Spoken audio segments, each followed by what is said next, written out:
একদিন রাসূলুল্লাহ সাল্লাল্লাহু আলাইহি ওয়াসাল্লাম মসজিদের পাশ দিয়ে হেঁটে যাচ্ছেন, মসজিদে নববীর পাশ দিয়ে। তখন সাহাবায়ে কেরাম রাদিয়াল্লাহু আনহুম আজমাইন তারা মসজিদের মধ্যে বসে একটা বিষয় নিয়ে কথোপকথন করছিলেন। তো নবী সাল্লাল্লাহু আলাইহি ওয়াসাল্লাম জিজ্ঞাসা করলেন যে তোমরা কি নিয়ে কথা বলছো, তোমরা কি নিয়ে কথোপকথন করছো?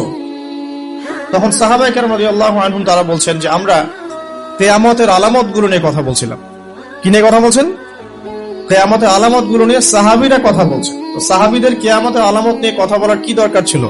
তাদের সময় তো আর কিয়ামত হবে না। দরকার ছিল কি?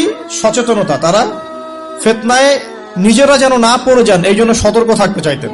এই কারণেই ফিতনাময় পরিবেশ নিয়ে আলোচনা করতেন।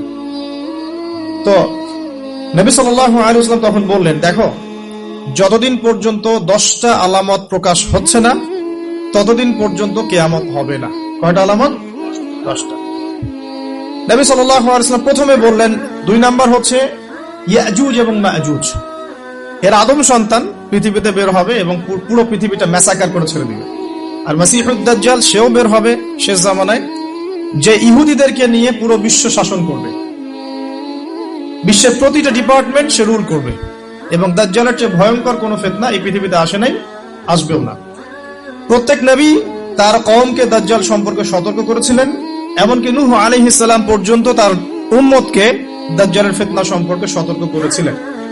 নবী সাল্লাল্লাহু আলাইহি ওয়াসাল্লাম বলেছেন যে তোমরা যদি সূরা কাহাফ তেলাওয়াত করো, প্রত্যেক জুমার দিন সূরা কাহাফ তেলাওয়াত করো, অথবা সূরা কাহাফের প্রথম 10টা আয়াত শেষ 10টা আয়াত মুখস্থ রাখো, ইনশাআল্লাহ তাআলা মাসিহুদ দাজ্জাল তোমাদের কোনো ক্ষতি করতে পারবে না। 1 মাসিহুদ দাজ্জাল, 2 ইয়াজুজ আর মাজুজ, 3 হচ্ছে ঈসা ইবনে মারইয়াম। ঈসা ইবনে মারইয়াম যতক্ষণ পর্যন্ত না আসছেন পৃথিবীতে আবার